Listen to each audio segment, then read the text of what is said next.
Yeah, I want to talk about silver and the religion of fear. Fear. There's been a lot of predictions out there that have been totally inaccurate, and obviously silver's been known as the devil's metal because it's high volatility, and the best of the best, even the best people that think they know where it's going to go, nobody really knows exactly. But I don't think I've been too far off in a lot of ways because did say it was going to go solidly below 26. I did say that to watch for amplified BS when it was going up to 22 again. I also said I think when people were talking about 500 silver again when it got up over 35, I said that was all BS. I think at one point in time there's going to be a major panic into the metals. But I just want to talk about the religion of fear because I got to say one thing about the Catholic Church that's in their favor, major.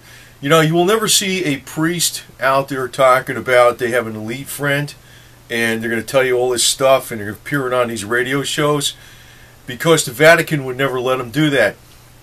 Their mission is to teach about Christ in the gospel. Their mission is not to sell you DVDs or go on radio talk shows or put their personal opinions out there about their elite friends and all this type of stuff. If they did that as a priest, they'd be out of the deal. They'd be done. That's a fact.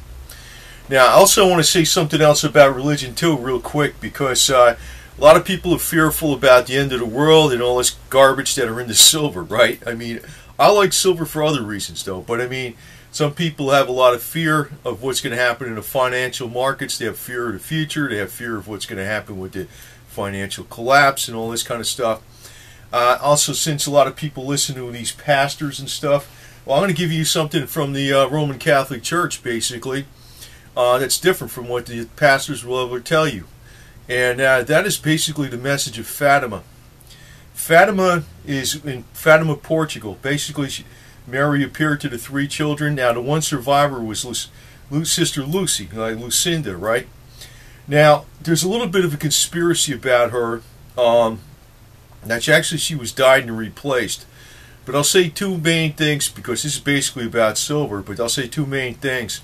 It says Russia is actually going to punish the world, is going to be the instrument by which God's going to punish the world, and is going to spread its errors throughout the world. That's what was said at Fatima. And that the only way to combat it is through the consecration of Russia by the Pope, specifically to the Immaculate Heart of Mary, specifically Russia. He's never done that. He's only done the world. He was afraid to, offend the Orthodox Church. So he didn't mention Russia. He's consecrated the world to the Immaculate Heart of Mary some years ago. He never did Russia specifically, but that was the main part of her message. Also, there was supposed to be a secret message, and they say it was released. Some say it wasn't released, and all this garbage. But I think there's elements in the Vatican that are like good and bad. A lot of people think it's all evil. Some people think it's all good. I think there's a lot of stuff going on that's good and bad in the Vatican because the people that are into the world conspiracy know that to usurp the power of the church itself is a big thing in its favor. They notice. They notice. The New World Order knows this. The church has been infiltrated by communists, more or less. But one thing that Sister Lucy said in the message that was not the message itself that was the big secret, but he says it would be better understood if it was read after 1960. And you look at all the social upheaval and all the things that everything's changed and all the morals and all the norms that have changed since 1960, you can almost guess what's in that message. So 2 things, basically about Russia has to be consecrated to the Immaculate Heart of Mary in a ceremony by all the popes and all the bishops and cardinals throughout the world at the same time. Then there will be peace in the world. And also to pray the rosary, because the rosary is actually the only thing that's actually going to defend you against that. So if you want some religion, there's your true religion. Anybody, you'll never see a priest in a million years go on YouTube and start talking about their elite friend. And I got to go right back to old school. Maybe there really is. Maybe, they used to say this way back. a century ago maybe, or 50 years ago, or whatever, or more. There's only one true church. That's maybe the way it is, right? So if you want to talk religion, I'll talk religion too. How's that? But anyway, the politics and the religion of fear surrounding silver is highly counterproductive. You don't just have it for a speculative bet, and you don't just have it for a catastrophic collapse. You also have it because you are not partaking in the system itself, and it's quite obvious that the mark of the beast system is the electronic currency. People are running headlong, willingly, into electronic betting with bitcoins, and I call it betting. Actually, they had a quick 30% decline, even though it went like from 200 to over like 700 to over 1200. When the Chinese talked about just recently, a Chinese bank, I forgot who the hell it was, about not having financial institutions gambling in this type of currency, it went down 30%, and now it's recovered somewhat. But the thing is, even with bitcoins, there's one thing that kind of bugs me about the whole deal. Like, I wish I got it, but I didn't get it on principle. I did not get it on principle, because you can't be for electronic money and the mark of the beast, and you're against this, and at the same time be for bitcoins.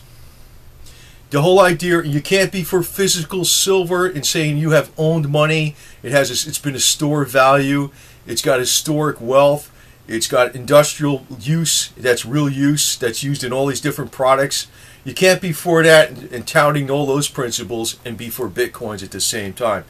If you're saying that, you're saying two different things in principle. It's a freaking super good bet if you got it early. But right now, I don't know if it's a super good bet. It's actually probably dangerous. Bitcoins might be 2 bits to a quarter, for all I know. That might be what the new definition of bitcoins will be. A quarter would get you 2 bitcoins, 2 bits, right? Maybe that's what it'll be. But the other thing that kind of bugs me about some of the deal is with some of the people with, that's tout the bitcoins. If it was put out by a bunch of Italian mafia families, and they would be calling it, money laundering, conspiracy to gambling, and everything else. But since it's put out by these, cute talking technological dorks, they don't want to call it that. But actually, you know what? People have just been playing like the numbers and stuff like that with the horse races in New Jersey on, the Meadowlands horse racing. Oh boy, if you do that and it's not known by the government, it's gambling, it's conspiracy to gamble, it's money laundering, but if it's bitcoins, yeah, that's fine. It's get the hell out of here. This is bullshit. That goes to show you that a lot of things are not perceived the way they should be perceived. That's a fact. That's a fact. But anyway, I want to get into one other thing too about a couple other things. I saw this clown talking about, the big collapse going to happen in 3 months. I just saw the title. Didn't really watch it because I says, oh my God, here we go again. Here we go again. To me, it's plain and obvious that they forestalled the problems of October 2013 to early 2014, right? In other words, the government almost shut down. Well, it shut down, but it didn't really collapse and shut down. Nobody defaulted. But they pushed off the problems to early 2014. So it's a pretty good educated guess that there's going to be a lot of problems in early 2014. Is that going to be the collapse? No. And maybe it's going to give a little spurt to gold. You know what I'm thinking? They're setting up the suckers. How come people bought silver over $40? Because it was going to go to 100, right? I think it's eventually going to go to 100. It's probably going to pass it.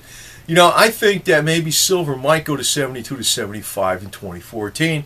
But if it does go up that fast, it's going to be too far ahead of itself.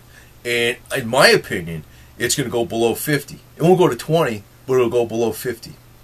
At maybe 2015. Thereabouts. If it jumps up that fast, that's why I don't like bitcoins. Because if it jumped up that fast, it might go down to it might go down that fast too. Despite what people say, oh, you don't understand. I understand. I understand. You know, I ain't going to argue with that kind of shit. You know, I'm not going to argue with that kind of shit because I heard this crap so many times. You know, I heard when the isotopes went from like 1.5 euros to like thousands of euros too. The isotopes. And they went back down to 1.5 to 3 euros too.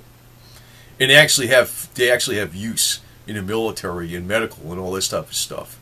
And atomic triggers and all this other wonderful stuff.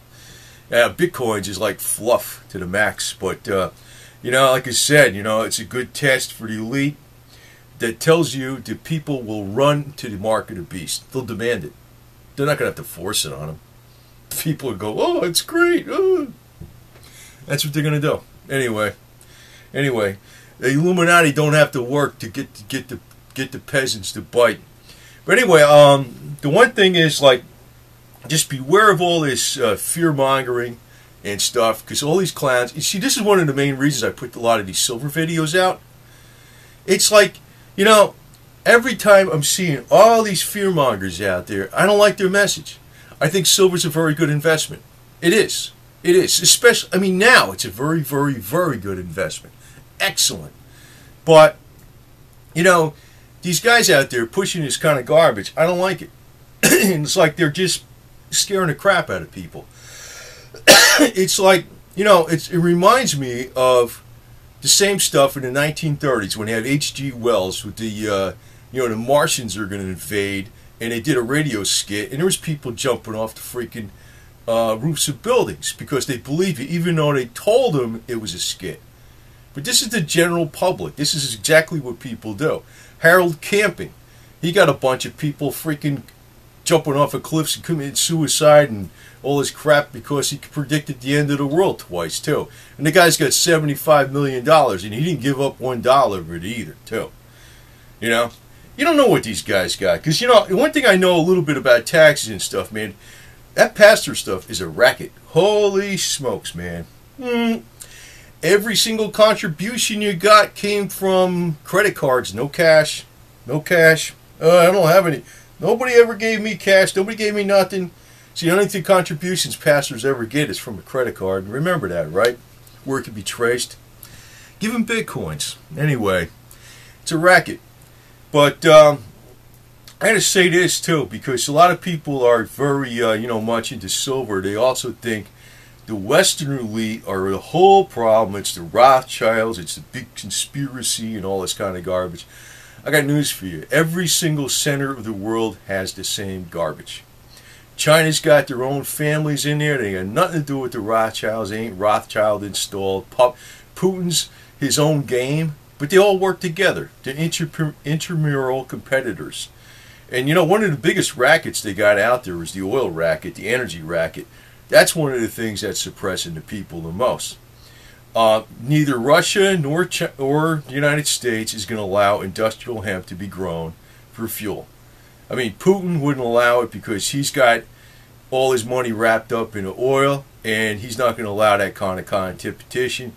And, you know, they all talk against each other, and they get all the peasants riled up, which team you're on and stuff. But they're all against you, man. There's no, like, they might compete with each other, you know, the guys on the top, but the thing is, they're all working for themselves. That's all they're doing. That's all they're doing, man. So I want to point that out. So, I mean, you know, I have to say this, though, with, you know, Putin and his martial arts, too. You know, he's a dictator, right? He's a dictator. He's a guy that, like, came about by thuggery in the KGB. You know, they staged that bombing in the apartments, and they blamed it on the Chechen rebels, and it was actually bombs from the FSB. They proved this later on. And, you know, they went and murdered a whole bunch of Chechen Muslims, right? And, you know, and the Muslims like this guy. I don't understand it. But, you know, he's into the martial arts. But you know where the martial arts really was born from? It was born out of oppression. It's interesting that an oppressor adopts this, but actually martial arts were born out of oppression. Out of oppression, because the peasants weren't allowed arms. They learned how to use their farm tools in their hands as weapons, so they weren't be suppressed. Just remember these principles. Actually, I want to go into something real quick because I think I pissed off some people because people just love Vladimir Putin like he's against the Rothschilds. But, you know, you can think about this for a second. There was like a couple years ago a plane crash, presidential plane in Poland, which basically killed the Polish president and all the generals and all the top elite in the whole country. And basically, since that plane crashed, they installed a president in Russia that was friendly to Putin. Now, some say it's the Western Illuminati that are part of it. Some say it was only Putin. But either way, you got to figure, you know, whether Russia's part of the Western Illuminati or not, they still play the same kind of games that the West does. You know, if the West sees somebody they don't like that's getting too independent, that's for the people, they knock them out. John F. Kennedy Jr., Bobby Kennedy, Martin Luther King, they don't like any of those people. You know what I mean? They knock them out. They did the same thing in Poland just a couple of years ago. What's interesting, that's a proof that it wasn't the plane, you know, must have been diverted or something. They actually checked a couple of the bodies, some of the bodies, and they found out that the bodies, even though this was all investigated by the Russian authorities and covered up, they did find out some of the bodies did not even belong to the alleged victims at all, period. So it was a different plane that crashed. You know, but they got rid of the whole entire Polish presidency and all the generals back in 2010 that were more independent and against the Russian regime and were going to think on their own for the Polish people. So, you know, you tell me Vladimir Putin's a great guy too? I don't know. You tell me that, fine. Go ahead. I think the Pope's got to consecrate Russia to the Immaculate Heart of Mary and get this deal over with. And that'll be the end of it. So, anyway, just want to point out some common sense things because I don't like the religion of fear that surrounds silver. And silver is going to go way the hell up. But it's not going to go up like this. You know, silver ain't for a person that's got a lot of emotions. You know, if you can't, I mean, it bothers me too. I'm like, seeing it go up, seeing it down. I mean, yeah, I look at it, but I don't look at it like too much.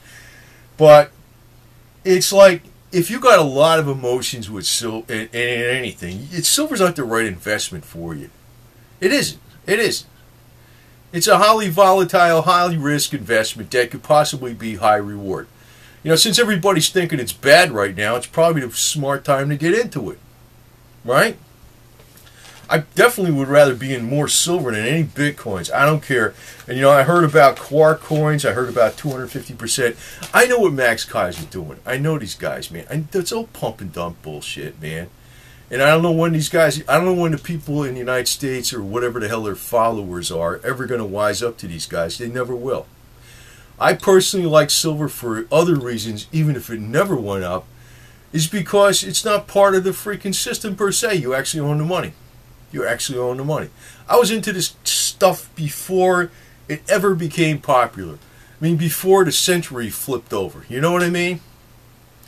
So, you know, just stick with the reasonable, and the politics of fear, the politics and the religion of fear, out the window. Because when they're playing that kind of game, they're selling you something. They're trying to scare you to do something. They're trying to scare you. You know, and you say you don't do nothing, you didn't buy nothing. Well, it's bullshit. You know, these guys are all, they're trying to get somebody to bite, and that's their whole game. And, you know, I got to say this. You know, you got all these pastors, you got that pastor, you know, you got all these different pastors out there. You know, pastors on the radio shows, you got pastors out there with his guns in Tennessee or whatever the hell it is, or Kentucky. You know, he used to be in the military. You got that pastor out there. You know what? None of those people could be anybody connected to the Vatican. You know, that's one thing. A lot of people say that the Catholic Church is bad. Oh, BS. You know, you got to figure this. They wouldn't allow that kind of stuff. They wouldn't allow it. Your mission is to teach people about Jesus, work with the poor, and that's it. That's all you're supposed to be doing. I know the Vatican's got a lot of money, and there's a lot of corruption going on behind the scenes, but, you know, they actually got rules that would prohibit any priest from doing anything like these pastors are doing. These pastors are a racket, man. They're a racket. I mean, you got to see their tax forms, man. That'll tell you. I can't say much about that kind of shit. You got to see what they make, what they claim, what kind of contributions they supposedly got. Nothing. Oh, they didn't get nothing. Everybody's doing them favors. And everybody loves them because they talk sweet and they talk about Jesus. You know? And see, that's where this is where I take up for the Jews too. Because, Jews ain't pulling that kind of garbage. They ain't trying to say, you better freaking believe in our religion or else. Or, if you don't have the Jewish way, you're going to die and go to hell. They don't try to convert anybody, man. They don't try to push no bullshit on anybody. They just want to do their own thing. You know? It's a bright side to everything. And right now they're getting blamed for everything from, hell to high water for every problem in the world too, right? Oh hell, come on, man. This is getting a little outlandish on the internet sometimes with these things because I'm like, man, oh man, oh man. Because I don't buy it. I don't buy it, man. I don't buy it. Like I said, silver's going to be a great investment though. And I think it's going to fake you out with a mini spike up to 50 or 72 to 75 or whatever. 50 is going to be a lot of resistance in 2014, and it's going to go poof. Silver never does this for too long. It's been doing this for a long time. Nothing, right? And for it to go like this when oil's going like that doesn't make any sense. I mean, the world doesn't make sense. Anything could happen, but that's extremely unlikely. So anyway, stick with your investment and avoid the religion of fear. And avoid the mark of the beast. Silver is not the mark of the beast. It's the anti-mark of the beast.